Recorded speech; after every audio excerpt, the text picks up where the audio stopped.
Where are my Democrat colleagues who served in uniform to stand up and rise above petty politics, to do the right thing? Have you not gone home to your districts to hear from your military communities, from your federal workers? Have you not listened to your local communities telling you to stop the nonsense? No. You know what? They're not there. They're in New York City campaigning for Mamdani. Maybe they've orchestrated this so that they had the time to go campaign for an outright socialist. Maybe this was orchestrated so they could go do that. Now, this isn't the party of JFK anymore. This is the party of Schumer and Mamdani, the party that bows to the radical left. I hope that everybody can see the split screen of what's happening in this country. The Speaker has so eloquently talked about the fact that Republicans are doing our job to take care of families, that over 13 times the Senate Republicans have voted to fund our military, to fund TSA, to make sure our Border Patrol can get paid and all federal workers can get paid, and Democrats continue to obstruct.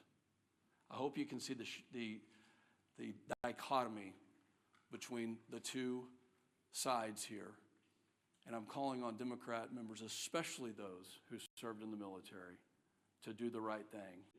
Democrats sourced in the Hill article last week that we talked about, quote, "We would have enough votes to reopen the government if people were not terrified of getting the guillotine."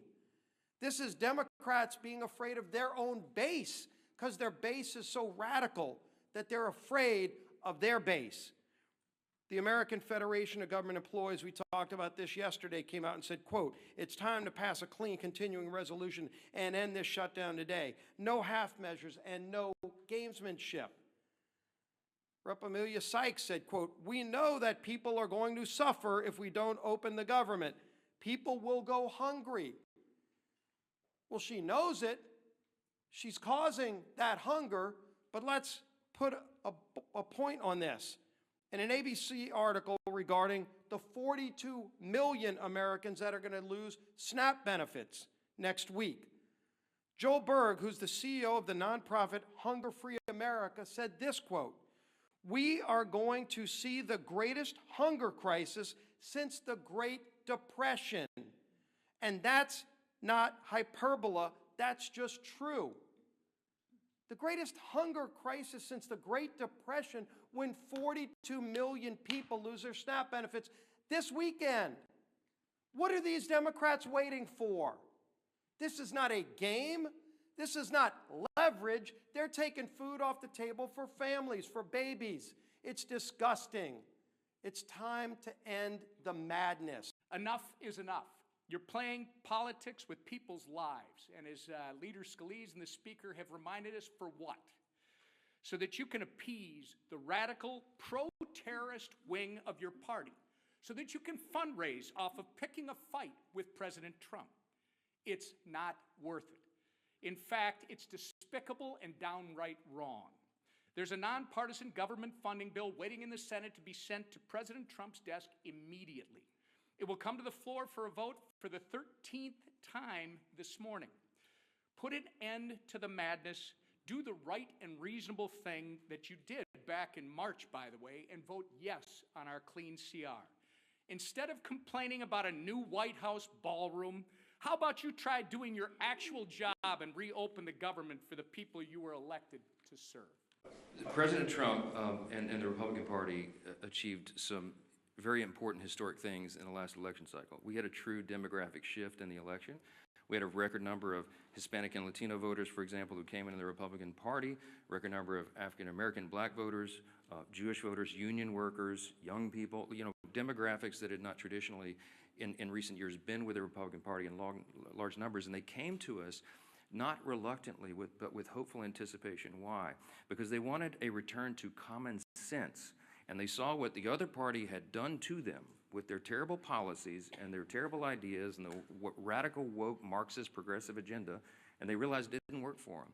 So they came to us and they said, "Can you do better?" Well, we did. We have. And we passed the one big beautiful bill, the working families tax cut, and all of our legislation and everything the president's done with executive orders, fulfilling his promises, are codifying those things and doing the rest of our legislative agenda, which is being held up right now because of this. We're delivering for those people. So it is not a surprise to me that union workers would come enthusiastically supporting common sense. What we're asking for here is common sense. They're supporting the party, they're supporting the president because they know who's working for the American people and who is not, who is causing and inflicting pain on the American people. The contrast has never been more clear. We say all the time, this is not your father's Democratic Party. I grew up in Louisiana. When I was a kid, I didn't even know a Republican. Literally, like everybody was Democrat. And, you know, the Southern Democrats, you know, conservative Democrats down in Louisiana. That party doesn't exist anymore. My grandfather would not recognize what this party has become. He would clearly, they'd all be Republicans because the Republicans stand on the side of common sense and working families, hardworking, middle class, lower class earners in the country. We drafted the working families tax cut to be geared for them, to help them. And we infused the legislation with all this pro-growth policies so that all boats will rise. People see that. They see the effects. Ideas have consequences, my friends. And the policies and ideas that are advanced by the Republican Party are right for America because they comport with our founding principles, and we stand on those principles to defend them. And by contrast, on the other side of the screen, they're going for communism and Marxism. Take your choice.